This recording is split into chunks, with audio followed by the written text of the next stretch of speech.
আমরা বর্তমানে বাংলাদেশে অনেকগুলো ঘরের নাম শুনতেছি, যেই ঘরগুলোতে নাকি পানি নাই, বাতাস নাই, আলো নাই, কিছু নাই।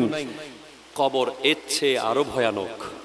ওই ঘরগুলোতে পানি বাতাস নাই, এরপরে কত ভয়ঙ্কর বিবরণ শুনছি, গায়ের লোম খাড়া হয়ে যাচ্ছে। আর কবর তো ওই জায়গা যেখানে 99টা সাপ থাকবে, যেখানে 99 স্নেকস, 99টা সাপ এট এ টাইম থাকবে। আরে ভাইজান, আমাদের কারো বেডরুমে যদি একটা সাপ ঢুকে, গোটা রাত ওই সাপকে মারার আগ পর্যন্ত, ওটাকে ঘর থেকে বের করার আগ পর্যন্ত আমাদের ঘুম আসবে না। অথচ বেডরুম তো অনেক বড়, সাপ ওইদিকে গেলে আমি এইদিকে আসতে পারবো, সাপ ওইদিকে গেলে আমি এইদিকে আসতে পারবো, অন্তত সাপের সাথে কিছুক্ষণ দৌড়াদৌড়ি তো করা যাবে। কিন্তু কবর আমার শরীরের সমান কবর। এই কবরে যদি অন্তত 2টা সাপও থাকে, এই কবরে কি ডানে দৌড় দেব না বামে দৌড় দেব? কাকে ডাকবো? কে শুনবে? এই তুমুল বৃষ্টির ভিতরে কবরস্থানের মানুষগুলো কেমন আছে? এই কঠিন অন্ধকারে কেমন আছে? কে খবর নিচ্ছে? তাদের রেখে যাওয়া বাড়িতে আমরা গিয়ে এখন ঘুমাই যাব, তাদের রেখে যাওয়া গাড়িতে আমরা চড়বো, তাদের রেখে যাওয়া ক্ষমতা নিয়ে আমরা বাহাদুরি করব। তাদের কবরে এখন কেউ গিয়ে কি, এই রাত এখন বাজতেছে 1টা 23, এখন কোন মানুষ কবরের পারে গিয়ে বাবার কবরের পাশে দাঁড়ানো তো দূরের কথা, বসা তো দূরের কথা, তাকাবেও না। রাত 10টার পরে যদি বলো কবরস্থানে চলো, যেতে আমরা প্রস্তুত না। অথচ সেই কবরে আমাদেরকে কোটি কোটি বছর থাকতে হবে। একটা ঘর, ছোট্ট কামরা, ডানেও দেয়াল, বামেও দেয়াল, সামনে দেয়াল, পেছনে দেয়াল, কেউ আওয়াজ শুনবে না, কেউ শুনলেও যাবে না। সবাই 3 দিন মনে রাখে, এরপর দুনিয়া আপন গতিতে চলে। তাই নিজের হিসাব নিজে ঠিক করুন। নিজে কবরে যাওয়ার আগে যেভাবে বর্ষাকাল আসার আগে ছাতি কিনেন, যেভাবে অফিসে যাওয়ার আগে অফিসের ড্রেস তৈরি করেন, যেভাবে ভাত খাওয়ার আগে বাসন রেডি করেন, সেভাবে কবরে যাওয়ার আগে আমল রেডি করেন। হক্কানি ওলি আল্লাহর দামান ধরেন, শয়তানের সাথে যুদ্ধ ঘোষণা করেন।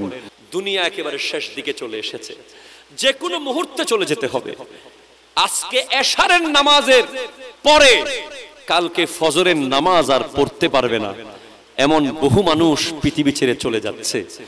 এই মুহূর্তেও কোনো জায়গায় মানুষের জান কবজ হচ্ছে, এই মুহূর্তেও কোনো জায়গায় কারো লাশ দাফন হচ্ছে, এই মুহূর্তে পৃথিবীর কোনো জায়গায় কাউকে কাফন পরানো হচ্ছে।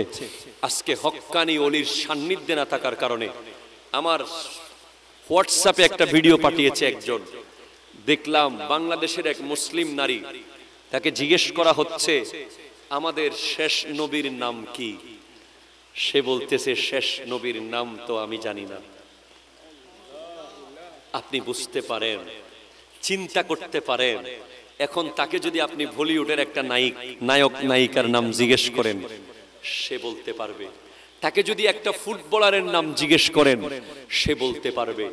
আমার যুবক ভাইয়েরা কি জবাব দেবেন যদি আল্লাহ বলে তুই কোপা আমেরিকার ফুটবল খেলার আর্জেন্টিনার ফাইনাল দেখার জন্য ফজরের নামাজের আগে ঘুম থেকে উঠেছিলি, আর আমি আল্লাহর ডাকে কোনোদিন ঘুম থেকে উঠোস নাই? জবাব কিভাবে দেব? ওই আর্জেন্টিনা তো আমাকে ভাত দেয় না, ওই আর্জেন্টিনার প্লেয়ার, ব্রাজিলের প্লেয়ার তো আমাকে নিঃশ্বাস দেয় না, তারা তো আমাকে এই দুনিয়ার জমিনে খাবার দাবার, বৃক্ষ লতা, তরু লতা, হায়াত মত, এসব কিছু তাদের হাতে নয়, এগুলো আল্লাহর হাতে। সমস্ত নেয়ামতের মালিক আল্লাহ, তার জন্য ঘুম থেকে আমরা উঠতে পারি নাই ফজরে। ফুটবল দেখার জন্য যুবকরা উঠে গেছিল। আমরা জানি, আমরা দেখেছি মসজিদে পর্যন্ত ঈদের নামাজে যুবক ভাইয়েরা ফেসবুক ইউটিউব খুলে ফুটবল খেলা দেখছে, ইমাম খুতবা দিচ্ছে। আমরা দেখেছি যুবক ভাই, মনে রাখবেন সালাবা রাদিয়াল্লাহু তাআলা আপনার আমার মতো যুবক ছিল। আরে নবীকে দেখলেই তো জাহান্নাম হারাম। যদি ইমানের চোখে নবীজিকে শুধু একবার দেখে, তার জন্য জাহান্নাম হারাম। এরপরেও একবার বেগানা নারীর দিকে তাকানোর পরে এত অনুতপ্ত হয়েছে। আর আমরা তো নবীজিকে দেখি নাই। আমরা কিসের পাওয়ারে দুনিয়াবাজ হয়ে গেছি? কিসের পাওয়ারে আমরা আজকে ফেসবুক, ইউটিউব বিভিন্ন কিছুর মধ্যে অশ্লীল দৃশ্য নিয়ে ব্যস্ত? কিসের পাওয়ারে আমরা নামাজের টাইমে আড্ডায় ব্যস্ত? কিসের পাওয়ারে, কার অনুমতিতে আমরা নামাজের টাইমে ফুটবল খেলায় ব্যস্ত, নামাজের টাইমে ক্রিকেট ম্যাচে ব্যস্ত, নামাজের টাইমে বিয়ে বাড়িতে ব্যস্ত? কে আমাদেরকে বলেছে যে আমাদেরকে কবর থেকে বাঁচাতে পারবে, হাসরের মাঠে বাঁচাতে পারবে? না না না, যুবক ভাই ফিরে আসুন, হক্কানি ওলি আল্লাহর দামান ধরুন, কোরআন সুন্নাহর পথে আসুন। কবরে আমার, কবরে আমি, আপনার কবরে আপনি। ঠিক কিনা? কথা জোরে বলেন না। রব্বুল আলামিন ইরশাদ করছেন, ওয়াল্লাযিনা জাহাদু, সুবহানাল্লাহ, জোরে বলেন না, ফিনা, যারা আমি আল্লাহকে পাওয়ার জন্য চেষ্টা চালায়। আল্লাহ বলছেন লানাহদিয়ান্নাহুম, সুবহানাল্লাহ, আমি তাদেরকে হেদায়েত করব, রাস্তা দেখাবো, সুবুলানা, আমার রাস্তাগুলো আমি তাদেরকে দেখাবো। একটু জোরে বলেন সুবহানাল্লাহ।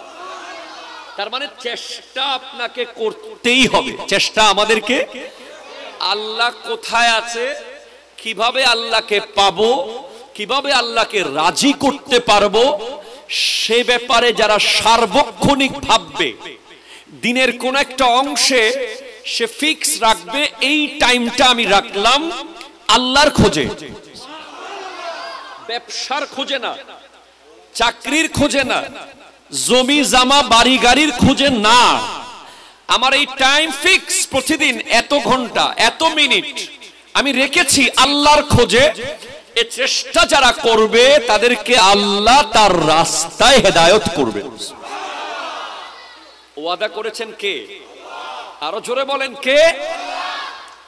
এরপরে আরেকটি আয়াত আমি তিলাওয়াত করেছি। রব্বুল আলামিন ইরশাদ করছেন, আল আখিল্লাউ ইয়াওমাইযিন বা'দুহুম লিবা'দিন আদু, কাল হাসরের মাঠে বন্ধু বন্ধুর শত্রু হয়ে যাবে। কি হয়ে যাবে? দুনিয়াতে প্রচন্ড বন্ধুত্ব, কিন্তু হাসরের মাঠে কি হয়ে যাবে? শত্রু। একমাত্র মুত্তাকিরা ছাড়া, মুত্তাকিরাই হাসরের মাঠেও বন্ধু থাকবে। এবার আপনি দেখেন, আমি এই দুই আয়াত থেকে কথা বলবো। আল্লাহ তাআলা আমাকে আমার প্রাণপ্রিয় মুর্শিদ করিম আওলাদ রাসূল আল্লামা সৈয়দ মোহাম্মদ তাহের শাহ সাহেব কিবলা মদ্দে জিল্লুহুল আলীর দোয়ার নজর। অত্র পটিয়ায় ঢোকার সময় যার দোয়া নিয়ে আমরা প্রবেশ করি, হযরতে শাহ চাঁদ আউলিয়া রহমতুল্লাহ আলাই, হযরতে আমিরুজ্জামান শাহ রহমতুল্লাহ আলাই সহ সকল ওলি আল্লাহদের দোয়া আল্লাহ আমাদের মাথার উপরে রাখুন, আমিন। জোরে বলেন আমিন। দেখেন, এই দুটো আয়াতকে রেখে দিলাম, আমি যাব আবার। এখন আমি যাই কামেল মুর্শিদ কে, যে আখিরাতেও আপনার বন্ধু থাকতে পারবে, যে দুনিয়াতে আপনাকে আল্লাহর রাস্তায় চালাতে পারবে। একটু জোরে বলেন না সুবহানাল্লাহ। দুইটা কথা বলেছি। এক, যে দুনিয়াতে আপনাকে আল্লাহর রাস্তায় চালাতে পারবে, এক বিন্দু পরিমাণ রোড আপনি পাল্টাবেন না, পাল্টাতে তিনি দেবেন না। এবং যিনি আখিরাতে আপনার জন্য যা করা দরকার, সুপারিশ সাথে রাখা, আখিরাতে আপনাকে ছেড়ে না যাওয়া, এই ক্ষমতা যার আছে তিনি কামেল মুর্শিদ। এটা হচ্ছে কোরআন সুন্নাহর মূল কথা। তবে হ্যাঁ, কামেল মুর্শিদ হয় কিভাবে? একটা লম্বা চেয়ার নিয়ে নিলাম, দুইটা লম্বা লম্বা কাপড় গায়ে দিলাম, 20-30 জন লোক সাথে নিয়ে ঘুরলাম, কামেল মুর্শিদ নয়। কামেল মুর্শিদ কে? আল্লামা তৈয়ব শাহ রহমতুল্লাহ আলাইহিকে জিজ্ঞেস করা হয়েছিল। উনি বলেছিলেন, যেই ব্যক্তি যেই মুর্শিদ তার গোটা জিন্দেগি সুন্নতে মুস্তাফার উপরে কাটাতে পেরেছে তিনি কামিল মুর্শিদ। কিসের উপরে কাটাতে পেরেছে? সুন্নতে মুস্তাফা। এটা তৈয়ব শাহ রাহমাতুল্লাহ-এর কথা। আবার আপনি যদি যান একজন ওলি, কামেল ওলি কে, এই কথায় যদি আপনি যান কাশফুল মাহজুব দাতা হেজওয়েরির লেখা, সেখানে আছে আল ওয়ালিয়ু হুয়া সাবিরু তাহতাল আমরে ওয়ান নাহি। কামেল পীর, কামেল ওলি তিনি যিনি আল্লাহর সকল আদেশ সকল নিষেধের উপরে একটা হু পর্যন্ত না করে, একটা আফসোস পর্যন্ত না করে সব সময় আল্লাহর সকল বিধানকে মাথা পেতে নিতে পারে, তিনি কামেল পীর।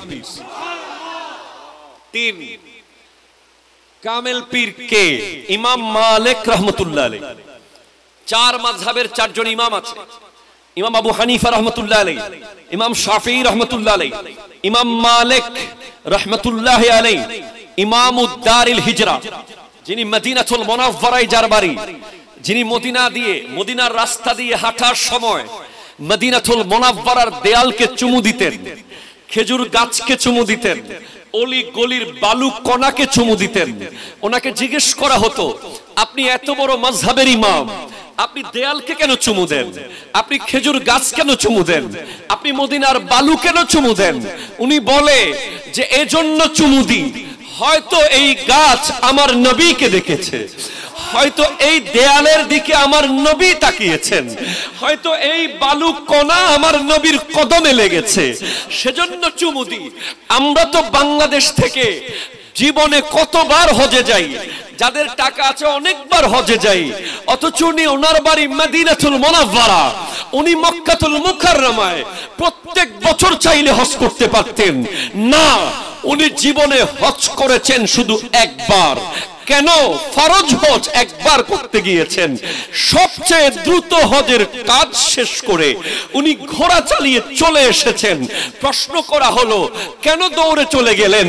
বলে, কারণ আমার মত মক্কায় হোক এটা আমি চাই না, আমি চাই আমার মরণ মদিনাতুল মুনাওয়ারায় আমার নবীর রওজার পাশে হয়ে যায়। শুধু তাই না, উনি যখন প্রস্রাবের হাজত হতো, আল্লাহু আকবার, পৃথিবীতে কেমন কেমন আশেক দুনিয়া ছেড়ে চলে গেছে। প্রস্রাবের যখন হাজত হতো, উনি ঘোড়া চালিয়ে মদিনার হেরমের বাইরে গিয়ে প্রস্রাব করে আসতেন, পায়খানা সেরে আসতেন। প্রতিদিন এভাবে কত দূরে গিয়ে প্রস্রাব পায়খানা সারতেন। নিজের বাড়িতে কোনো বাথরুম রাখেননি নিজের জন্য, কারণ এই জমিনে নবীজি শুয়ে আছেন বলে।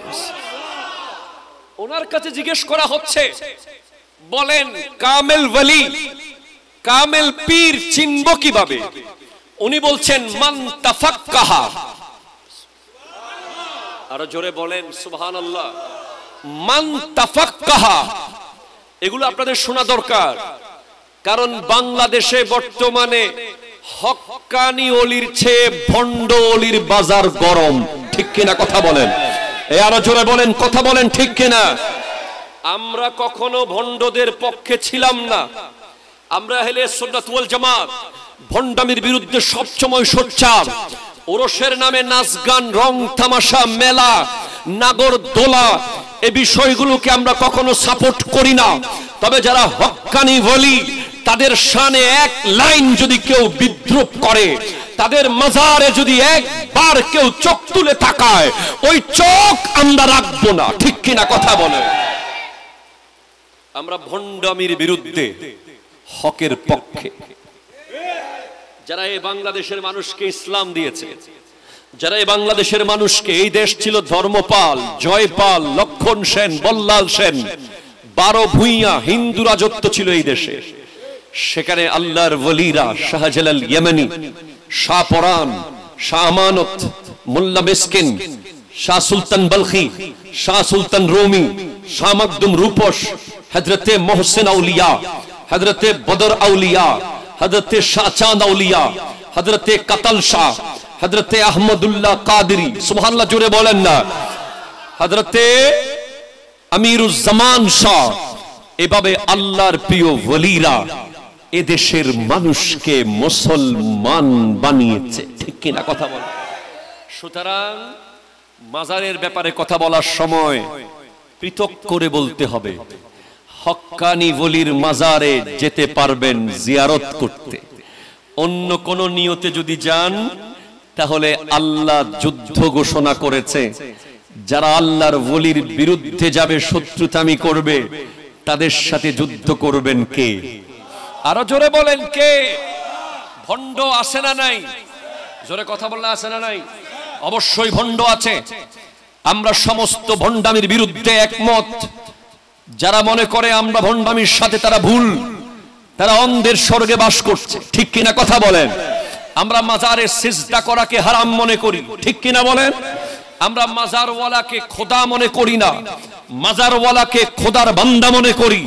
আমরা ওয়াসিলা নি, তার সামনে গিয়ে আল্লাহর কাছে চাই। আল্লাহ আমার দিকে না তাকিয়ে ওনার দিকে তাকিয়ে হলেও তুমি দিয়ে দাও। ঠিক কিনা কথা বলেন? কেন উনি এই প্লেসে গেলেন কিভাবে, এই মকাম পেলেন কিভাবে? বাবা আগে শুনেন, ইমাম মালিক রহমাতুল্লাহ আলাইহি বলছেন যে হক্কানি ওলি কে? মান তাফাক্কাহা, যে ইলমে ফিকহ শিখলো। আরো জোরে বলেন না, ইলমে কি শিখলো? ফিকহ। ওয়া লাম ইয়াতাসাওয়াফ, কিন্তু ইলমে তাসাউফ তথা সুফিবাদের জ্ঞান, তরিকতের জ্ঞান শিখলো না। ফাকাত তাফাসসাকা, সে ফাসেক হয়ে যাবে, সে ফাসেক, সে পথভ্রষ্ট হয়ে যাবে। ওয়ামান ইয়াতাসাওয়াফা ওয়া লাম ইয়াতাফাক্কাহ, যে আবার সুফিবাদের জ্ঞান শিখলো কিন্তু ইলমে ফিকহ জানে না, ফাকাত তাজান্দাকা, সে জিন্দিক হয়ে যাবে, ধর্মদ্রোহী হয়ে যাবে, যে কোনো সময় নাস্তিক হয়ে যাবে। একজন প্রথমে বলেছেন যে ইলমে ফিকহ জানে মানে আলেম, কিন্তু তরিকত জানে না, সে ফাসেক হয়ে যাবে। আর যে তরিকত জানে, শরীয়ত তথা ইলমে ফিকহ জানে না, সে জিন্দিক নাস্তিক হয়ে যাবে। আর ওয়ামান জামা বাইনাহুমা ফাকাত তাকাম্মালা, যার কাছে শরীয়ত আর তরিকত দুইটা বরাবর পেয়ে যাবেন, তিনি কামেল, তিনি মুকাম্মেল। জোরে বলবেন না ভাই সুবহানাল্লাহ? হ্যাঁ ভাই, কামেল পীর। এখন আসেন, কামেল পীর কি দেয় আমাদেরকে? কামেল পীর, কামেল পীর, কামেল পীর কি দেয় যুগে যুগে? আপনি শুনে অবাক হবেন। হযরতে ফুদাইল ইবনে আয়াস রাহমাতুল্লাহ আলাইহি, আপনাদের কষ্ট হচ্ছে না তো? একজন বড় মাপের ডাকু ছিলেন, ডাকু, ভয়ঙ্কর।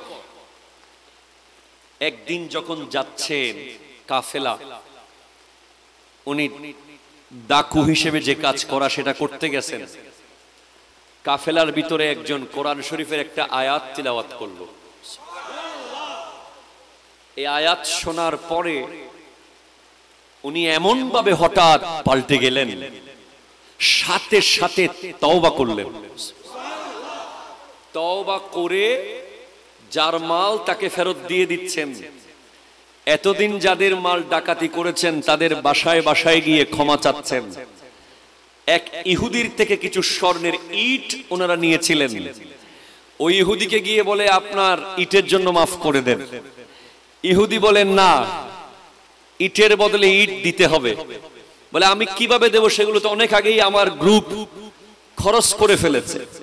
বলে, আপনি কি আসলে তওবা করেছেন? বলে, হ্যাঁ করেছি। তাহলে যান, আপনি কিছু মাটির ইট নিয়ে আসেন বস্তাতে ভরে। কারণ তাওরীত কিতাবে একটা ব্যাপার আমরা পড়েছি, সেটা বলছি। উনি কিছু মাটির ইট নিয়ে ওই ইহুদির কাছে গেলেন। ইহুদি বস্তা যখন খুললো, দেখলেন ওই মাটির ইটগুলো স্বর্ণের ইট হয়ে গেছে। তখন জিজ্ঞেস করলেন ফুদাইল ইবনে আয়াস রাহমাতুল্লাহ আলাইহি, কি ব্যাপার, মাটির ইট কেমনে স্বর্ণ হয়? বলে তাওরীত কিতাবে আছে আখেরি নবীর কোন উম্মত যদি খালেস তওবা করে, তওবার মতো তওবা করে, যেই তওবা আসল তওবা, সেরকম তওবা করলে সে মাটি ধরলে স্বর্ণ হয়ে যাবে। যদি কোনো মাটিকে স্বর্ণ হিসেবে চায়, স্বর্ণ হয়ে যাবে। আপনার তওবা নিখুঁত, আপনার তওবা পিওর, এতে কোনো সন্দেহ নাই। জান, আপনি রাজি করে ফেলেছেন আপনার রবকে। ফুদাইল ইবনে আয়াস রাহমাতুল্লাহ আলাইহি বিশাল এক পাহাড়ে উঠে গেছেন, আর দুনিয়াদারিতে নাই। তখন বাদশাহ হারুন রশিদ নাম শুনেছেন, বড় মন খারাপ একদিন। টাকা পয়সা খাবার দাবার কোনো কিছুই বাদশাহ হারুনের মন জোগাতে পারছে না। হ্যাঁ, এমন সময়ে ওনার উজির বলছে, আপনি কিছু ওলি আল্লাহর দরবারে যান। সুবহানাল্লাহ। হয়তো মন ভালো হয়ে যেতে পারে। এমত অবস্থায় বাদশাহ হারুন কয়েকজন ওলির কাছে গেলেন। দেখে ওই ওলিগুলো বাদশাকে দেখে চেয়ার ছেড়ে উঠে যাচ্ছে। ওরে বাবা, গরিবের ঘরে হাতির পা, বাদশাকে পূজাপুজি করছে, বাদশার আনুগত্য দেখাচ্ছে, বাদশার প্রতি মায়েল হয়ে যাচ্ছে, বাদশাকে খুশি করার জন্য কথা বলছে। উনি বলছেন, এইসব ব্যক্তি আমার মন ভালো করতে পারবে না। চলো এমন কারো কাছে চলো যিনি সত্যিকারের ওলি আল্লাহ। যেতে যেতে ফুদাইল ইবনে আয়াস রাহমাতুল্লাহ আলাইহির দরজার গেটে, সুবহানাল্লাহ জোরে বলেন, নক করছেন। নক, ভিতর থেকে খাদেম বলছে, কে? বলে, আমি বাদশাহ হারুন। বলে, এখানে বাদশার কোনো জায়গা নাই, এটা ফকিরদের জায়গা। এটা কার জায়গা? ফকিরদের জায়গা। বাদশাহ হারুন রশিদ দাঁড়িয়ে আছে বাইরে। অনেকক্ষণ পর ভিতর থেকে বলছে যে, হুজুর আপনার সাথে দেখা করতে রাজি আছে, তবে বাতি জ্বলবে না, অন্ধকারে। ফুদাইল ইবনে আয়াস রাহমাতুল্লাহ আলাইহি নেমে আসলেন। অন্ধকারে দেখা হলো। দেখা হয়নি, কথা হচ্ছে। বাদশাহ হারুন বলে, হুজুর আমার মন কোনোভাবে ভালো হচ্ছে না, ভিতরে একটা ছটপটানি চলছে, কিছু একটা বলুন যে আমার মনটা ভালো হয়ে যায়। বলে, বাদশাহ হারুন, আপনি আল্লাহর কর্জ শোধ করে দেন। দুনিয়ার কেউ আপনার কাছে কর্জ পাবে না, আপনি বাদশাহ, সবাই সবার কাছে আপনি পাবেন, কিন্তু আল্লাহ আপনার কাছে কর্জ পাবে। বলে, কেমন? বলে, আপনি যে বাদশাহী করতে গিয়ে নামাজ, জিকির, আজকার সবকিছুর মধ্যে প্রচেষ্টা আপনি চালিয়েছেন, এরপরেও কখনো কোনো জায়গায় মিস্টেক হয়েছে কিনা খেয়াল করেন। আল্লাহর কর্জ শোধ করলেই আপনার মন ভালো হয়ে যাবে। বলে, হুজুর আমার প্রশ্ন হলো, আপনি আমার চেহারা কেন দেখছেন না, বাতি কেন বন্ধ করে রাখলেন? বলে, কারণ আপনার চেহারা যদি দেখি, আমার মন চাইবে বাদশাকে রাজি করার জন্য কিছু বলি, আমি সেজন্য আপনার চেহারা দেখতে চাই না। আমি তো আপনাকে যা বলবো আল্লাহর জন্য বলবো, সেজন্য আপনাকে খুশি করার জন্য যদি আমি একটা লাইন বলি, এতদিন সাধনা করে আমি যেই মোকাম পেয়েছি, আল্লাহর নৈকট্য লাভের জন্য আমি সব ছেড়ে এসেছি, আমি যদি কিছুক্ষণের জন্য আপনাকে সন্তুষ্ট করতে ব্যস্ত হয়ে যাই, আমার আল্লাহ আমার উপর নারাজ হয়ে যাবে। কামেল পীর হলো তিনি যিনি কোন নেতা, লিডার, বস, পয়সাওয়ালা, কোটিপতির পূজা করে না, সবার সামনে হক কথা বলে। ঠিক কিনা কথা বলেন? হাত তুলে বলেন ঠিক কিনা বলেন। আপনি শুনে অবাক হবেন, আল্লামা তৈয়ব শাহ রহমতুল্লাহ আলাইহি, যিনি বানিয়ে জশ্নে জুলুসে ঈদ মিলাদুন নবী, উনি একবার জামিয়ার মাঠে এক প্রোগ্রামে, তখন সরকারে আছে এরশাদ সাহেব, হোসেন মোহাম্মদ এরশাদ সাহেব, উনি স্টেজে। তো যারা দায়িত্ববান মেম্বার ওনারা বলছেন যে হুজুর इरशाद साहब को कहे कि मदरसा के लिए कुछ दे। तो तैयब शाह रहमतुल्लाह अलैह बोलছেন इरशाद कौन है? इरशाद इरशाद के? बोले वो प्रेसिडेंट है। बोले उनसे भी बड़ा प्रेसिडेंट के साथ मेरा ताल्लुक है। ওনার চেয়ে আরো অনেক বড় প্রেসিডেন্টের সাথে আমার সম্পর্ক। আমি কেন ওনার কাছে খুঁজতে যাব? ওনার মন চাইলে উনি দেবে, উনি না দিলেও মাদ্রাসা চলবে। দেখেন ওলি আল্লাহ কি জিনিস, হক্কানি পীর কি জিনিস।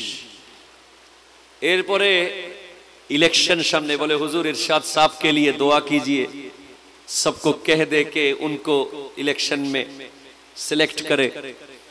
हुजूर बोलছেন अगर इरशाद साहब दीन के लिए काम करे, इस्लाम के लिए काम करे, अहले सुन्नत वल जमात के लिए काम करे तो उनका साथ देना, ना करे तो ना देना। আমরা হলে কি করতাম?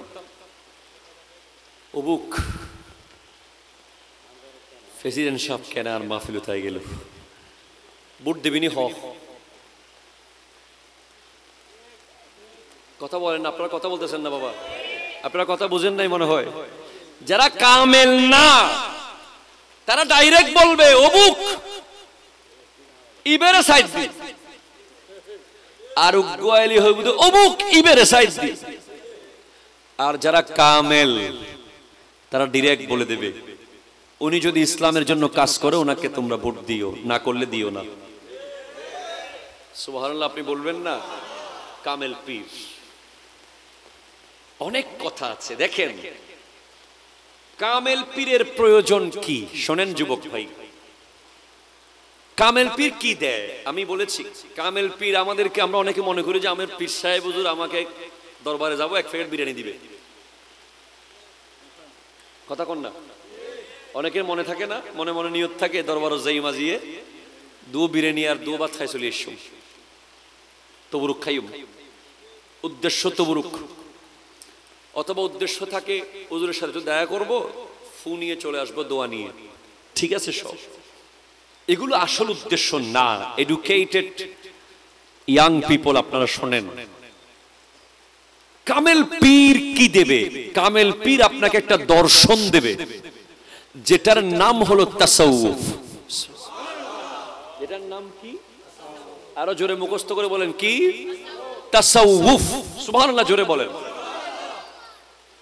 আপনারা ইমাম আবু হানিফা রাহমাতুল্লাহর নাম শুনেছেন?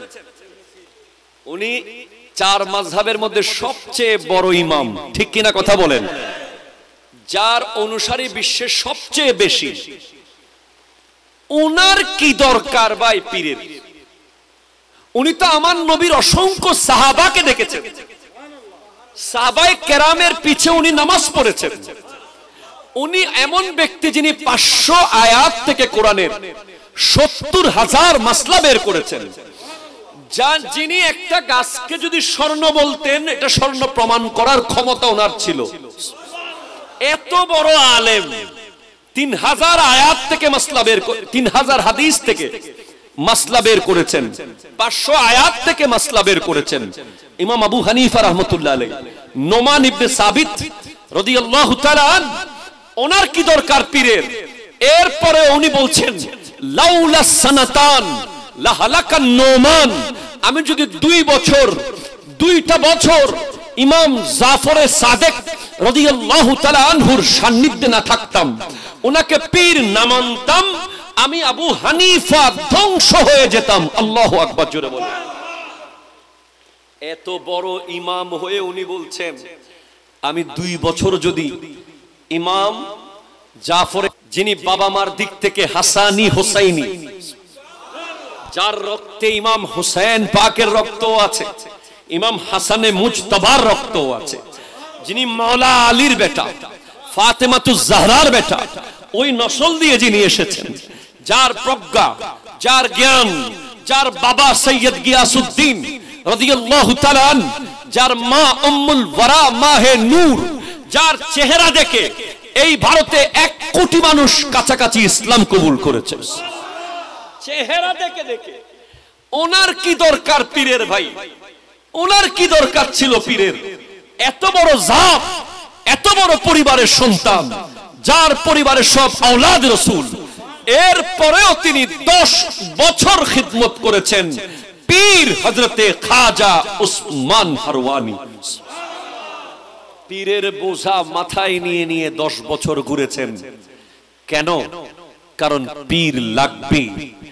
আপনি মনে করতেছেন আপনি পীর ধরেন নাই, ধরেছেন। এদেশে পীর ধরে নাই, এই পৃথিবীতে এমন কোন মানুষ নাই। কারো পীর আওলাদ রাসূল, কারো পীর হক্কানি ওলি, কারো পীর গুগল। কথা বলেন না, আপনি কথা বলেন না। কারো পীর ইউটিউব, কারো পীর ফেসবুক। আমার আপনার পীর, যারা আমরা পীর ধরেছি, উনি যেগুলো আমাদেরকে সবক দেয়, আমার যে সমস্ত ভাইয়েরা পীর মানে না, পীর ধরে না, পীর চিনে না, পীর বুঝে না, তারা ইউটিউব থেকে যে শাইখের বক্তব্য শুনে শুনে জীবন যাপন করে, ওনাকে তারা পীর মানলো। ঠিক কিনা কথা বলেন না? পীর মানলো, অথচ বলে আমরা পীর বুঝি না, পীর মানি না। না রে ভাই, ডক্টর জাকির নায়েকের বক্তব্য যদি আপনি শুনে ফলো করেন, আপনি তাকে পীর মানলেন। আহমদুল্লাহ সাহেবের আলোচনা শুনে যদি আপনি জীবন যাপন করেন, তাকে আপনি পীর মানলেন। আরো যারা যারা আছে, আমি দুজনের কথাই শুধু বললাম। আমরা তো সব সময় পীরের কথা বলি, অনেকে আমাদেরকে বেদাতি বলে, ঠিক কিনা বলেন না? অনেকে আমাদেরকে মাজার পূজারি বলে, এগুলো অনেকে আমাদেরকে ভণ্ড বলে।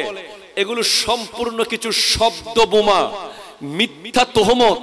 আমরা বেদাতিও নই, আমরা মাজার পূজারিও নই, আমরা ভণ্ডও নই। আমরা যা করি কোরআন সুন্নাহ মতে করি। ঠিক কিনা কথা বলেন? জোরে কোন ঠিক কিনা বলেন? শুনেন বাবারা আমার, পীর কি দেয়? পীর দেয় তাসাউফ। তো পীরের দরবারে গেলে আপনি তাসাউফ পাবেন।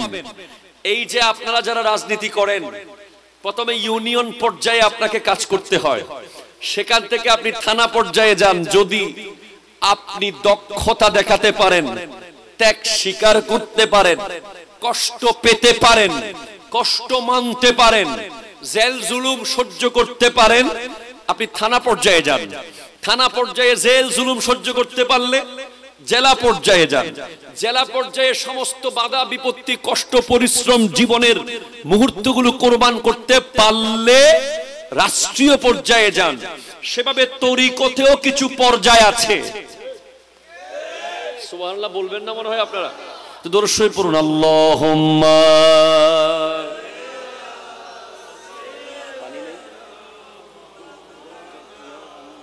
وعلى آل سيدنا سبحان الله والحمد لله لا إله لا إله لا إله إلا الله جري سبحان الله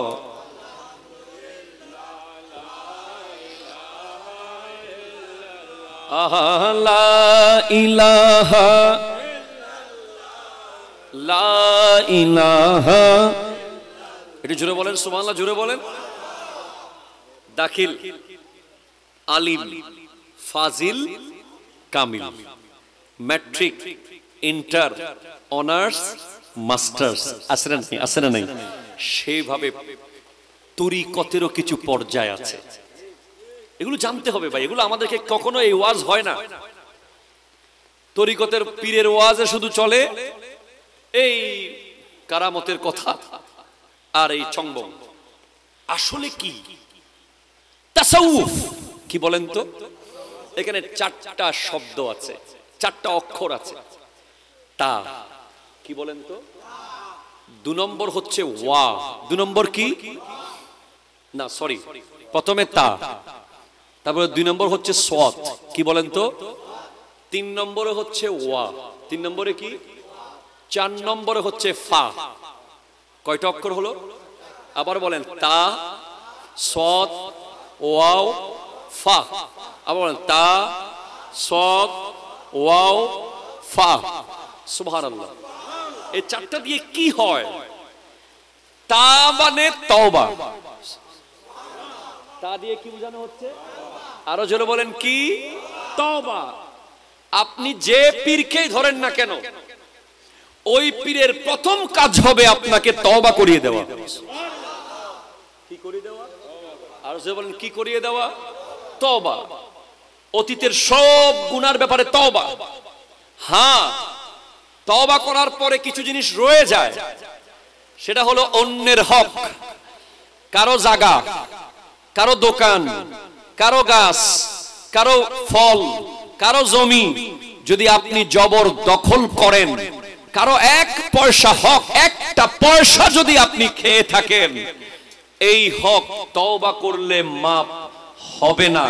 যে ব্যক্তির হক নিয়েছেন তার কাছে ক্ষমা চাইতে হবে, না হলে 1 টাকার বিনিময়ে 1 কোটি রাকাত নামাজ, 100 হজের সওয়াব আপনাকে কিয়ামতের মাঠে তাকে দিয়ে দিতে হবে। সেজন্য পীর যখন তওবা করায়, খালেস তওবা, যেই তওবার মাধ্যমে অতীতের সব গুনাহ মাফ হয়ে যায়, কিন্তু অন্যের হক মাফ হবে। হাদিসে পাকে আছে তওবার প্রথম স্টেপটা কি? কষ্ট হচ্ছে আপনাদের? তওবার প্রথম স্টেপ হচ্ছে অনুতপ্ত হওয়া। কি হওয়া? অনুতপ্ত। আমাদের দেশে দেখবেন না, কিছু মানুষ আছে থাপ্পড় মারার পরেও কোনো অনুশোচনা নাই, আঘাত ঘুষি মেরে দিয়েছেন, ভিতর থেকে কোনো ফিলিংস হচ্ছে না। তার মানে আপনার এখানে কালো কালো হয়ে গেছে, এখানে আলোর কোনো চিহ্ন নাই, এটা পাথর হয়ে গেছে, পাথর। ইন্না মিনাল জাসাদে লামুদগাতুন, নবীজি বলছেন মানুষের শরীরে একটা গোশতের টুকরা আছে, ইজা সালুহাল সালুহাল জাসাদু কুল্লুহু, ওই গোশতের টুকরা যদি পরিষ্কার থাকে গোটা শরীরটা পরিষ্কার। আপনি দামি কাপড় পরেন বা না পরেন, আপনি ছেঁড়া কাপড় পরেন, ময়লা হলেও কাপড়ে আপনার শরীর পরিষ্কার যদি এই গোশতের টুকরাটা পরিষ্কার থাকে। ওয়া ইজা ফাসাদাত ফাসাদাল জাসাদু কুল্লুহু, এই গোশতের টুকরা যদি অপরিষ্কার হয়ে যায় তাহলে গোটা বডি অপরিষ্কার। যদি আপনি ল্যান্ড ক্লোজার প্রাডোতে চড়তেছেন, যদি আপনার গায়ে ওয়ান ম্যান শোর খুশবু আসতেছে, যদি আপনার পরনে ওই দামি দামি স্যুট আর বুট আর টাই আছে, এরপরেও আপনি নাপাক, কারণ আপনার গোশতের টুকরাটা নাপাক। যেই গোশতের টুকরাটা সাবান দিয়ে ধোয়া যায় না, যে গোশতের টুকরাটা হুইল পাউডার দিয়ে ধোয়া যায় না, যে গোশতের টুকরাটা ধুইতে হলে তরিকতের অনুসারী হতে হয়, আর তওবার মাধ্যমে সেটা পরিষ্কার হয়। কিসের মাধ্যমে পরিষ্কার হয়? আল্লাহ হিয়া আল কলব, সেটা হলো আমাদের কলব। সেটা আমাদের কি? কলবকে কখনো পানি দিয়ে ধোয়া যায় না, কলবকে বৃষ্টির পানি দিয়ে ধোয়া যাবে না, কলবকে সাবান দিয়ে ধোয়া যাবে না। কলব যদি পরিষ্কার করতে চান, তওবা তওবা তওবা করতে করতে কলবকে পরিষ্কার করতে হবে। ঠিক কিনা? কথা জোরে বলে তওবা। আর যাদের কলব গোটা কালা হয়ে গেছে, কালো, আমি কি বুঝাইতে, কথা শোনা যাচ্ছে আপনাদের কাছে? কোনো অসুবিধা তো হচ্ছে না? এই যে চশমা আছে না, চশমা আমি খুলে ফেলেছি, আমি এখন ব্লার দেখছি, ব্লার। এটা দিলেই আমি আপনাদেরকে ফ্রেশ দেখছি। এখানে একটা আয়না আছে না, 2টা আছে না? নাই। এগুলো মূলত মাটি থেকে বানানো হয়েছে, মাটি থেকে। সমস্ত গ্লাসগুলো প্রথমে মাটি ছিল, মাটিকে পিউরিফাই করতে করতে, পরিষ্কার করতে করতে মেশিন গ্লাস বানায়। সেই গ্লাসের ভিতরে পাওয়ার দেওয়া হয়, সেই পাওয়ারই গ্লাস চোখে দিলেই মানুষ ফ্রেশ দেখে। সেম এই গ্লাসের উপরে যদি এখন একটা দাগ দেন আপনি কালো, আমি মোটামুটি দেখবো উপরে নিচে দেখা যাবে 2টা 3টা 4টা 5টা 6টা 7টা 10টা দাগ যদি দিয়ে ফেলেন, আমি আর দেখব এই গ্লাস পাল্টাতে হবে। সেম আমরা যখন একটা গুনাহ করি, হাদিসে আছে আমাদের কলবে একটা দাগ পড়ে যায়। দুইটা গুনাহ করলে দুইটা দাগ, তিনটা গুনাহ করলে তিনটা দাগ। যতক্ষণ বুঝেন, খেয়াল করেন, আপনার ভিতরে অনুতপ্ততা থাকবে। হ্যালো,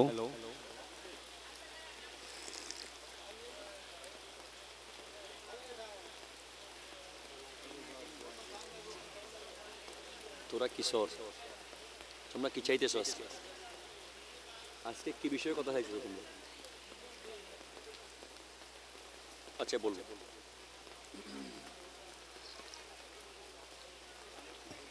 ঠিক আছে ঠিক আছে, দরকার নেই। মাহফিল এক আল্লাহ বাসাইলে, আল্লাহ যদি বাসায় 1000 মাহফিল আছে, 1000 টেনশন আছে না বাজি? আল্লাহ যদি বাসায়,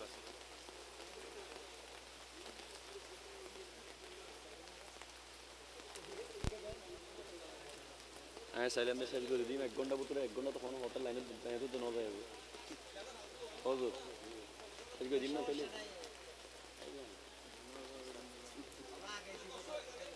দিয়ে আসবেন যুবকরা, সাউন্ড আসবে না? আচ্ছা ঠিক আছে, অসুবিধা না আসলে কোনো অসুবিধা নেই। আমি চাচ্ছি একটা নিঝুম ক্লাস, একদম মনোযোগ শোনেন। তাহলে শোনা যাচ্ছে তো না? কোথায় জানিছিলাম? হ্যাঁ, একটা গুনাহ করলে একটা কি পড়ে যায় বলেন তো? দাগ পড়ে কলবে। যেদিন দেখবেন আপনি কোনো অন্যায় করছেন, খারাপ লাগতেছে না। ধরুন আমি যদি কোনো একটা মানুষকে থাপ্পড় মারি, যতক্ষণ তাকে জড়িয়ে ধরে ঠিক করতে পারবো না ততক্ষণ শান্তি নাই। ধরেন কোন একটা ওয়াক্তের নামাজ পড়ি নাই, সাপোজ ছটফট ছটফট ছটফট করছে, ধরেন এশার নামাজ না পড়ে শুয়ে গেছি, কথার কথা কোনো মতে ঘুমাতে পারছি না, খালি একবার এদিকে ছটফট ছটফট, বুঝবেন যে এখনো কলব পুরোপুরি দাগ হয়ে যায় নাই। সুবহানাল্লাহ জোরে বলেন না। আর যখন দেখবেন যে আপনি এশার নামাজ না পড়ে শুয়ে গেছেন, দিব্যি ঘুমাচ্ছেন, কোনো ছটফটানি নাই, আপনি আপনার প্রতিবেশীর গাছ ভেঙে দিয়েছেন, কোনো কষ্ট লাগতেছে না, আপনি আপনার বাড়ির আরেক প্রতিবেশীর গরু চুরি করে খেয়ে ফেলেছেন, কোনো আফসোস লাগতেছে না, আপনি আপনার এক প্রতিবেশীর দোকান খেয়ে ফেলছেন, কোনো টেনশন লাগতেছে না, রিকশাওয়ালাকে ঠাস করে থাপ্পড় মেরে দিয়েছেন, কোনো আফসোস নাই, চলতেছেন। যদি আফসোস না থাকে তাহলে বুঝবেন গোটা কালা হয়ে গেছে, এখানে আর কোনো জায়গা বাকি, ফুল কালো ব্ল্যাক হয়ে গেছে কলবটা, একেবারে পাথর হয়ে গেছে, পাথর। আর যার কাছে আফসোস থাকবে একটু হলেও, হাই কেন মারলাম, না মারলে পারতাম। ধরেন রিসেন্টলি আমার কাছে একটা ফোন আসছে কয়েকদিন আগে, যে হুজুর অমুক ব্যক্তির বিল্ডিং থেকে এত টাকা লুট হয়েছে, হুজুর আমি ভাগে 1 লাখ টাকা পাইছি, এখন এইটা আমি খাইতে পারবো হুজুর? আমার কাছে প্রশ্ন আছে, এই প্রেক্ষাপট পরিবর্তনের সময় আর কি। এটা একটা ড্রাইভার আমার পরিচিত, কেমনে কেমনে পাইছে, আমি বলি খবরদার, এই টাকা লুটের টাকা হোক আর যেই টাকাই হোক, এটা খাওয়ার কোনো অধিকার তোমার নাই, তুমি সেনাবাহিনীকে দিয়ে দাও। সুবহানাল্লাহ আপনি বলবেন না? এখন সে কেন ফোন করলো? এমন একটা সময় গেছে না, আপনারা কদিন আগে দেখেন রাস্তাঘাটে টাকা পড়ি আছে, কত জায়গায় কত টাকা, অনেকে টাকা পয়সা নিয়ে চলে গেছে না, কার টাকা না কার টাকা পাইছে বলে সব বাংলাদেশের টাকা খাই ফেলাই। কিন্তু ওই ব্যক্তি আমাকে কেন ফোন করলো, এটা দ্বারা প্রমাণ হচ্ছে তার ভিতরে একটু হলেও এখনো দাগমুক্ত জায়গা আছে, ঠিক কিনা কথা বলে? না হলে সে খেয়ে ফেলতে পারত। এই ব্যাপারটা, এই যে আমরা অনেক সময় আমাদেরকে আপনারা ফোন দেন, হুজুর হুজুর আমি ব্যাংকে টাকা রাখছি, এই সমস্যা কেমন করব, হবে কিনা কিছু, ছটপট ছটপট করেন।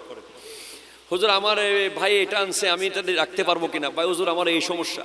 এই যে ভিতর থেকে প্রশ্নটা জাগতেছে, আপনাকে জ্বালাচ্ছে ভিতরে, তার মানে আপনার ভিতরে এখনো দাগ মুক্ত কলবের কিছু অংশ আছে। এটা বড় বড় সম্পদ। তো কলবটাকে দাগ মুক্ত রাখবো কিভাবে ভাই? দাগ তো লেগে যাচ্ছে, ডানে গেলেও বাটপারি, বামে গেলেও 2 নম্বরই, সামনে গেলেও মুনাফিকি, পিছে গেলেও বাটপারি, ঠিক কিনা কথা বলেন? কার কাছে যাব, কেমনে রাখবো পরিষ্কার? দুনিয়াটা তো পুরো এমন হয়ে যাচ্ছে হুজুর। হ্যাঁ, এই যে এই কলবটাকে নিয়ন্ত্রণ দাগ মুক্ত রাখার জন্য আল্লাহ তো আছেন, নবী তো আছেন, তারপরে একটা ক্লাস টিচার আছে। আপনি ক্লাসে না গেলে, ক্লাস টিচার যদি না থাকতো, আপনি 8টা বাজে ক্লাসে যেতেন না, আরেকদিন 10টা বাজে যেতেন, আরেকদিন 12টা বাজে যেতেন, আরেকদিন একেবারে যাইতেন না, কয় যাওয়ার দরকার নাই স্কুলে। ক্লাস টিচার আসে বলে উনি প্রতিদিন হাজিরা ডাকে বলে, উনি একদিন না গেলে গার্জিয়ান কল করে, 2 দিন না গেলে প্রিন্সিপালকে বলে, 3 দিন না গেলে আপনার বাসায় লোক পাঠায়, আপনাকে খবরাখবর নেয় বলে আপনি 1 থেকে 2, 2 থেকে 3, 3 থেকে 4, 5, 6, 7, 8, 9, 10 আপনি ম্যাট্রিক পাস করেন। এরপরে ক্লাস টিচার থাকে বলে আপনি ইন্টার পাস করেন, ক্লাস টিচার আসে বলে আপনি অনার্স পাস করেন, ক্লাস টিচার আছে বলে আপনি মাস্টার্স পাস করেন। আর তরিকতেরও ক্লাস টিচারের নাম হলো কামেল পীর। ক্লাস টিচার যদি না থাকে, আপনি ফজরের নামাজ ঠিক মতো পড়বেন না। হক্কানি পীর কি করেছে? আমাদেরকে তওবা করিয়েছে। তওবাতে আবার যাই, কি করিয়েছে বলেন তো? তওবার প্রথম স্টেপ অনুতপ্ত। কি বলেন তো? অনুতপ্ত হওয়া, আফসোস করা, কি করলাম। আপনারা হযরতে সালাবা রাদিয়াল্লাহু তাআলা ঘটনা শুনেছেন? নবীজির একজন ছোট্ট সাহাবা, যুবক সাহাবা, আমার দয়াল নবী তাকে একটা কাজে পাঠিয়েছেন। যাওয়ার পথে উনি ইচ্ছায় বা অনিচ্ছায় কোন নারীর দিকে দেখেছেন। এক নজর বেগানা নারী দেখার পরে উনি এমন অনুতপ্ত হয়েছেন, 40 দিন উনি পাহাড় থেকে নামেন নাই, নবীজির কাছেও ফিরে যান নাই। প্রতিদিন সারা রাত পাহাড়ের উপরে কাঁদছেন, আল্লাহ আমাকে জাহান্নাম থেকে মুক্তি দাও। এক নজর ভাই, এক নজর, একটা নজর বেগানা নারীর দিকে তাকাইছে। আমাদের দেশে কত নজর, এখন তো ইজি, ঠিক কিনা বলেন না? আমাদের মা বোনেরা তার আগে চলে আসে, ফেরিওয়ালা একটা আসলে মা বোনরা ঘর থেকে বের হয়ে যায়। আমাদের মা বোনরা শপিং মলে যান, সব জায়গায় যান, দেখবেন নারী আর নারী, পর্দার কোনো বাস বিচার নাই, দোকানদারের সাথে কথা চলছে। হ্যাঁ, এখন অনেক অজুহাত দেখাবেন যে আমরা দোকানে না গেলে কে করবে। হ্যাঁ, অনেক পরিবার আছে, আমার নিজের পরিবারও আলহামদুলিল্লাহ, আমরা নারীদেরকে মার্কেটে পাঠাই না, আমরা পুরুষরা যা নিয়ে আসি তারা তা মেনে নেয়, কারণ আখিরাতের ভয়। একটু জোরে বলেন না সুবহানাল্লাহ। হযরতে সালাবা রাদিয়াল্লাহু তাআলা যখন আসতেছেন না, আমার নবী 2 জন সাহাবাকে সিলেক্ট করলেন তাকে খুঁজতে, হযরত ওমর ফারুক আজম, হযরত সালমান ফারসি রাদিয়াল্লাহু তাআলা। 40 দিন পরে তারা খুঁজতে খুঁজতে দাফাফা নামক এক রাখালকে পেলেন। ওই রাখালকে বলে, এমন এমন এমন দেখতে এক যুবক দেখেছো?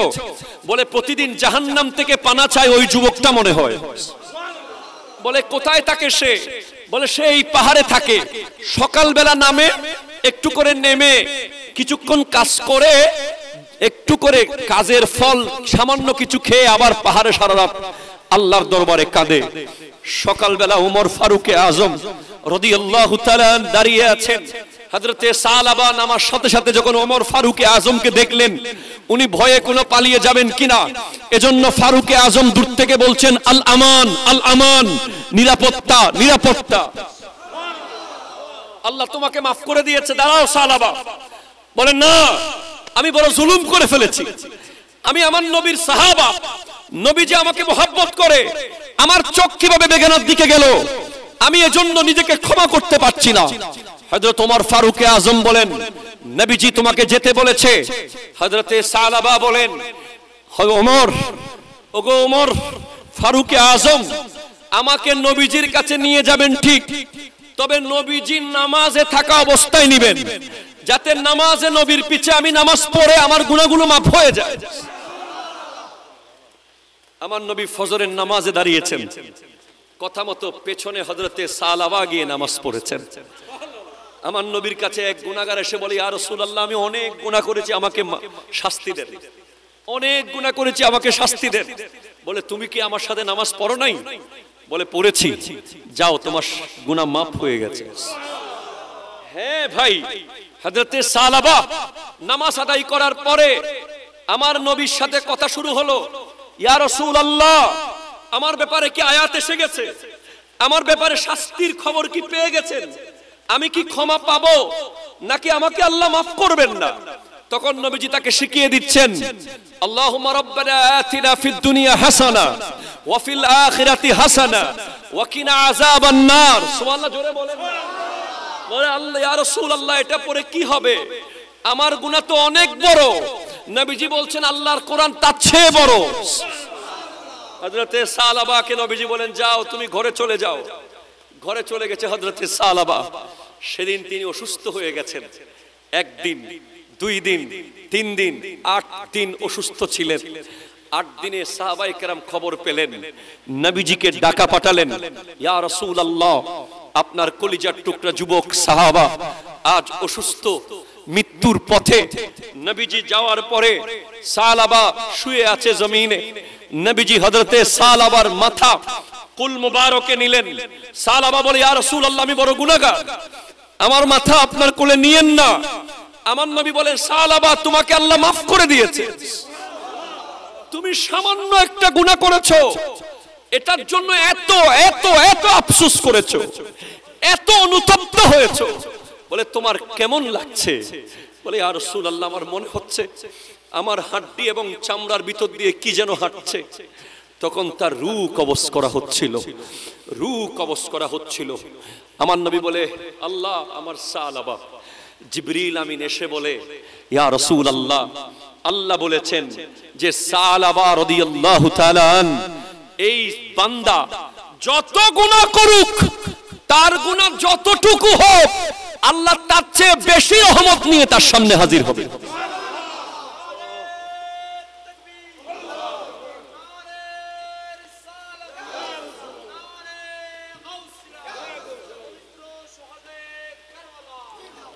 একটু জোরে বলবেন না আপনি সুবহানাল্লাহ? এরপর হযরতে সালাবা রাদিয়াল্লাহু তাআলা ইন্তেকাল করলেন। ইন্না লিল্লাহি ওয়া ইন্না ইলাইহি রাজিউন। অবাক হয়ে যাবেন, ইন্তেকালের পরে যখন দাফন কাফনের ব্যবস্থা চলছে, সবাই যখন হাঁটাচলা করছে, আমার নবী হাঁটছেন আঙ্গুলের উপরে ভর করে করে, গোটা পা জমিনে রাখতেছেন না। সাহাবায়ে কেরাম বলছেন, ইয়া রাসূলুল্লাহ, আপনি আঙ্গুলের উপরে ভর করে কেন হাঁটছেন? বলে, সালাবাকে রিসিভ করার জন্য, সালাবাকে ইস্তেকবাল করার জন্য, সালাবার শান ও মান বুঝানোর জন্য এত ফেরেশতা জমিনে নেমেছে। ফেরেশতাদের জন্য আমি পা রাখতে পারতেছি না সোজা করে, আমি আঙ্গুল দিয়ে হাঁটতেছি। যেদিকে পা রাখবো সেদিকে ফেরেশতা, যেদিকে পা রাখবো সেদিকে ফেরেশতা। একজন বান্দা গুনাহ করার পরে এমন অনুতপ্ত হয়েছেন, যেটার বিনিময়ে আল্লাহ তাকে মাফ তো করে দিয়েছেন, নবীজির দিদার নসিব করে দিয়েছেন। তাকে রিসিভ করার জন্য হাজার হাজার ফেরেশতা জমিনে নামিয়ে দিয়েছেন। এটাই হলো তওবা, তওবা, তওবা, তওবা। ওমর ফারুক আজমকে জিজ্ঞেস করা হয়েছে, তওবা কি? উনি বলেছেন, তওবা হলো গরুর দুধের বাট থেকে দুধ দহন করার পরে ওই দুধ যেভাবে আর ভিতরে ঢুকানো যায় না, তওবা হলো গুনাহ থেকে সেইভাবে ফিরে আসা। ওই গুনাহতে যদি আপনি আর কখনো ফিরে না যান, তাহলে বুঝবেন তওবা কবুল হয়ে গেছে। একই গুনাহ যদি আবার করেন, বুঝবেন আপনি তওবা করেন নাই, মশকারি করছেন। এটা শাস্তি অনেক খারাপ। তওবার সিঁড়ি অনেক কঠিন, কাঁটাযুক্ত। তওবা যে করেছে, দুনিয়া তার কারাগার হয়ে গেছে। সে ডানে গেলে দেখবে হাদিস তাকে মানা করছে এটা করতে, বামে গেলে দেখবে কোরআন মানা করছে, সামনে গেলে দেখবে ওলি আল্লাহদের জীবনী মানা করছে, পেছনে গেলে দেখবে আলেম ওলামা মানা করছে। সে যা তা খেতে পারবে না, যেখানে সেখানে যেতে পারবে না, যা তা ধরতে পারবে না, যা তা দেখতে পারবে না। দুনিয়া তার কারাগার হয়ে যাবে, আখিরাত তার জান্নাত হয়ে যাবে। তওবার উপরে অটল থাকতে থাকতে থাকতে এক সময় আপনার এই গোশতের টুকরাটা পুরা আবার সাদা হয়ে যাবে। আপনার পীর তো সবক দিয়েছে ফজরের নামাজ, জোহরের 5 ওয়াক্ত নামাজ জামাতে, এরপরে ফজরের নামাজে পর 100 বার দুরূদ শরীফ, এরপর 200 বার লা ইলাহা ইল্লাল্লাহ, 200 বার ইল্লাল্লাহ, 200 বার আল্লাহু। মাগরিবের নামাজের পরে 6 রাকাত সালাতুল আওয়াবিন, এশান নামাজের পরে আবার 200 বার লা ইলাহা ইল্লাল্লাহ, 200 বার ইল্লাল্লাহ, 200 বার আল্লাহু। মাগরিবের নামাজের পরে সালাতুল আওয়াবিন, আবার 100 বার দুরূদ শরীফ আছে। এত কিছু করার পরে মাঝখানে যে গ্যাপ পাবেন, অফিস আদালত ব্যবসা বাণিজ্য চাকরি বাকরি করার পরে, সেই গ্যাপেও যেন শয়তান আপনাকে ধরতে না পারে। আপনার পীর আপনাকে দিয়েছে গাউসিয়া কমিটি বাংলাদেশ। যার যার পীর তার তার মুরিদকে এমন কিছু ধরিয়ে দিয়েছেন যাতে শয়তান কোনোভাবে দরজা খুঁজে না পায়। কিন্তু আপনি তো মানেন নাই। মানলে কি হতো? সেকেন্ড স্টেপ সাফা।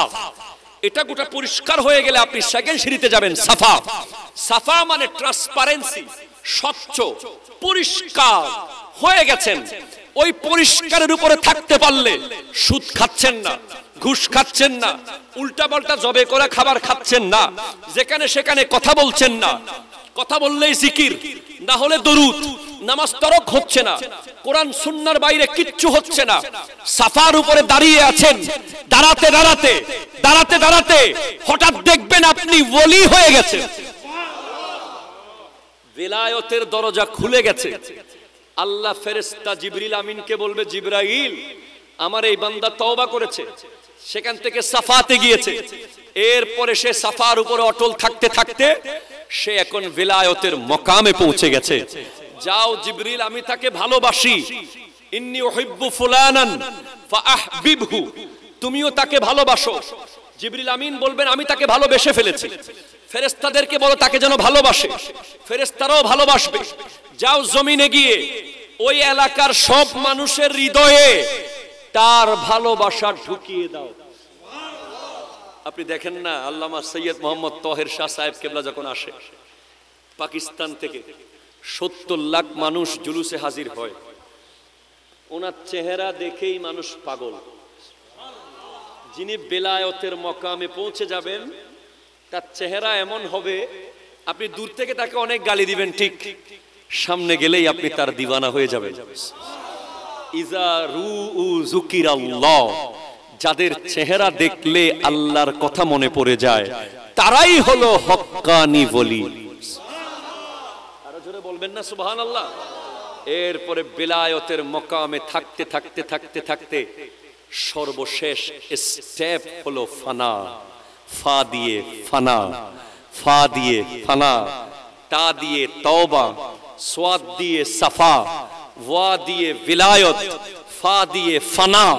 ফানার মকামে যখন পৌঁছে যাবেন, তখন তিনি আব্দুল কাদের জিলানী, তখন তিনি খাজা আব্দুর রহমান চৌরবি, তখন তিনি খাজা মাইনুদ্দিন চিশতি, তখন তিনি যখন বলে, আল্লাহ অমুকের একটা পোলা লাগবে, পোলা, আল্লাহ কয় নসিবে তো নাই, আল্লাহ রিজার্ভ ফান্ড থেকে দাও, কারণ আমি তো তোমার জন্য ফানা হয়ে গেছি, তোমার ফ্যাক্টরির মাল আমাকে এখন নেওয়ার অনুমতি তুমি দিয়েছো, তাই তুমি আল্লাহ তো রিজার্ভ ফান্ড আছে। এটা কোরআনের কথা। ইয়ামহুল্লাহু মা ইয়াশাউ, ওই তাকদীরের লেখনী রেখে দিতে পারে, চাইলে মুছে ফেলতে পারে।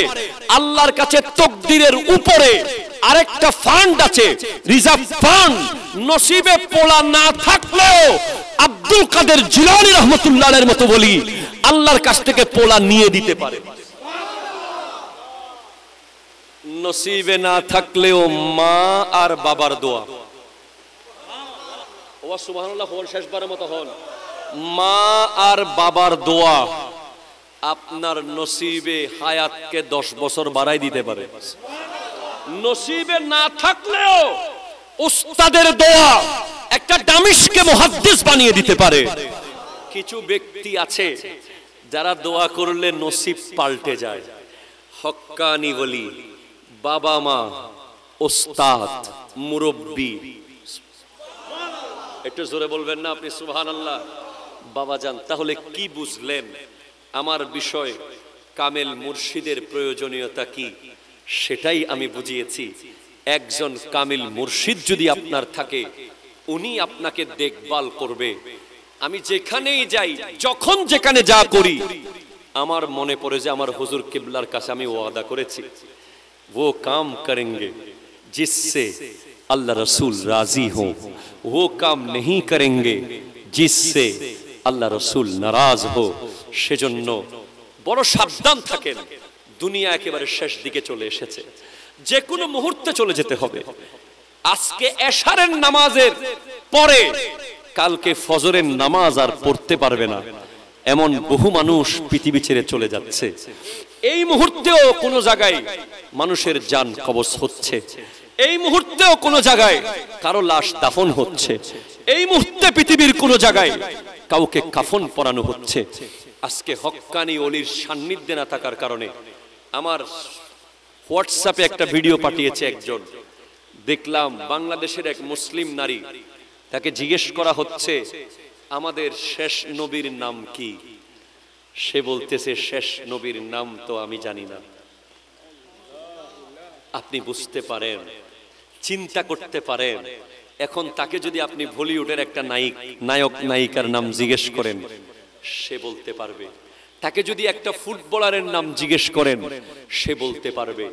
আমার যুবক ভাইয়েরা কি জবাব দেবেন যদি আল্লাহ বলে তুই কোপা আমেরিকার ফুটবল খেলার আর্জেন্টিনার ফাইনাল দেখার জন্য ফজরের নামাজের আগে ঘুম থেকে উঠেছিলি, আর আমি আল্লাহর ডাকে কোনোদিন ঘুম থেকে উঠোস নাই? জবাব কিভাবে দেব? ওই আর্জেন্টিনা তো আমাকে ভাত দেয় না, ওই আর্জেন্টিনার প্লেয়ার, ব্রাজিলের প্লেয়ার তো আমাকে নিঃশ্বাস দেয় না, তারা তো আমাকে এই দুনিয়ার জমিনে খাবার দাবার, বৃক্ষ লতা, তরু লতা, হায়াত মত এসব কিছু তাদের হাতে নয়, এগুলো আল্লাহর হাতে। সমস্ত নেয়ামতের মালিক আল্লাহ, তার জন্য ঘুম থেকে আমরা উঠতে পারি নাই ফজরে। ফুটবল দেখার জন্য যুবকরা উঠে গেছিল। আমরা জানি, আমরা দেখেছি মসজিদে পর্যন্ত ঈদের নামাজে যুবক ভাইয়েরা ফেসবুক ইউটিউব খুলে ফুটবল খেলা দেখছে, ইমাম খুতবা দিচ্ছে। আমরা দেখেছি যুবক ভাই, মনে রাখবেন সালাবা রাদিয়াল্লাহু তাআলা আপনার আমার মতো যুবক ছিল। আরে নবীকে দেখলেই তো জাহান্নাম হারাম। যদি ইমানের চোখে নবীজিকে শুধু একবার দেখে, তার জন্য জাহান্নাম হারাম। এরপরেও একবার বেগানা নারীর দিকে তাকানোর পরে এত অনুতপ্ত হয়েছে। আর আমরা তো নবীজিকে দেখি নাই। আমরা কিসের পাওয়ারে দুনিয়াবাজ হয়ে গেছি? কিসের পাওয়ারে আমরা আজকে ফেসবুক ইউটিউব বিভিন্ন কিছুর মধ্যে অশ্লীল দৃশ্য নিয়ে ব্যস্ত? কিসের পাওয়ারে আমরা নামাজের টাইমে আড্ডায় ব্যস্ত? কিসের পাওয়ারে, কার অনুমতিতে আমরা নামাজের টাইমে ফুটবল খেলায় ব্যস্ত, নামাজের টাইমে ক্রিকেট ম্যাচে ব্যস্ত, নামাজের টাইমে বিয়ে বাড়িতে ব্যস্ত? কে আমাদেরকে বলেছে যে আমাদেরকে কবর থেকে বাঁচাতে পারবে, হাসরের মাঠে বাঁচাতে পারবে? না না না, যুবক ভাই ফিরে আসুন, হক্কানি ওলি আল্লাহর দামান ধরুন, কোরআন সুন্নাহর পথে আসুন। কবরে আমার, কবরে আমি, আপনার কবরে আপনি। ঠিক কিনা? কথা জোরে বলেন না। আমরা বর্তমানে বাংলাদেশে অনেকগুলো ঘরের নাম শুনতেছি, বিভিন্ন ঘর, যেই ঘরগুলোতে নাকি পানি নাই, বাতাস নাই, আলো নাই, কিছু নাই। কবর এর চেয়ে আরো ভয়ানক। ওই ঘরগুলোতে পানি বাতাস নাই, এরপরে কত ভয়ঙ্কর আমরা বিবরণ, কত ভয়ঙ্কর বিবরণ শুনছি, তাই লোম খাড়া হয়ে যাচ্ছে। আর কবর তো ওই জায়গা যেখানে 99টা সাপ থাকবে, যেখানে 99 স্নেকস, 99টা সাপ এট এ টাইম থাকবে। আরে ভাইজান, আমাদের কারো বেডরুমে যদি একটা সাপ ঢুকে, গোটা রাত ওই সাপকে মারার আগ পর্যন্ত, ওটাকে ঘর থেকে বের করার আগ পর্যন্ত আমাদের ঘুম আসবে না। অথচ বেডরুম তো অনেক বড়, সাপ ওইদিকে গেলে আমি এইদিকে আসতে পারবো, সাপ ওইদিকে গেলে আমি এইদিকে আসতে পারবো, অন্তত সাপের সাথে কিছুক্ষণ দৌড়াদৌড়ি তো করা যাবে। কিন্তু কবর আমার শরীরের সমান কবর, এই কবরে যদি অন্তত দুইটা সাপও থাকে, এই কবরে কি ডানে দৌড় দেব না বামে দৌড় দেব? কাকে ডাকবো? কে শুনবে? এই তুমুল বৃষ্টির ভিতরে কবরস্থানের মানুষগুলো কেমন আছে? এই কঠিন অন্ধকারে কেমন আছে? কে খবর নিচ্ছে? তাদের রেখে যাওয়া বাড়িতে আমরা গিয়ে এখন ঘুমাই যাব, তাদের রেখে যাওয়া গাড়িতে আমরা চড়বো, তাদের রেখে যাওয়া ক্ষমতা নিয়ে আমরা বাহাদুরি করব। তাদের কবরে এখন কেউ গিয়ে কি, এই রাত এখন বাজতেছে 1টা 23, এখন কোন মানুষ কবরের পারে গিয়ে বাবার কবরের পাশে দাঁড়ানো তো দূরের কথা, বসা তো দূরের কথা, তাকাবেও না। রাত 10টার পরে যদি বলো কবরস্থানে চলো, যেতে আমরা প্রস্তুত না। অথচ সেই কবরে আমাদেরকে কোটি কোটি বছর থাকতে হবে। একটা ঘর, ছোট্ট কামরা, ডানেও দেয়াল, বামেও দেয়াল, সামনে দেয়াল, পেছনে দেয়াল, কেউ আওয়াজ শুনবে না, কেউ শুনলেও যাবে না। সবাই 3 দিন মনে রাখে, এরপর দুনিয়া আপন গতিতে চলে। তাই নিজের হিসাব নিজে ঠিক করুন। নিজে কবরে যাওয়ার আগে যেভাবে বর্ষাকাল আসার আগে ছাতি কিনেন, যেভাবে অফিসে যাওয়ার আগে অফিসের ড্রেস তৈরি করেন, যেভাবে ভাত খাওয়ার আগে বাসন রেডি করেন, সেভাবে কবরে যাওয়ার আগে আমল রেডি করেন। হক্কানি ওলি আল্লাহর দামান ধরেন, শয়তানের সাথে যুদ্ধ ঘোষণা করেন। আল্লাহ পাক আমাদের আজকের মাহফিলকে কবুল করুন, আমল করার তৌফিক দান করুন। বাবা যান হালাল খাবেন, নামাজ পড়বেন, বাবা মার খিদমত করবেন। রাত 1:30, প্রায় 1.5 ঘন্টা আলোচনা হয়ে গেছে। আমি আজকে এখানেই শেষ করব ইনশাআল্লাহ। ভবিষ্যতে কোনোদিন সুযোগ হলে আরো বিস্তারিত কথা বলবো।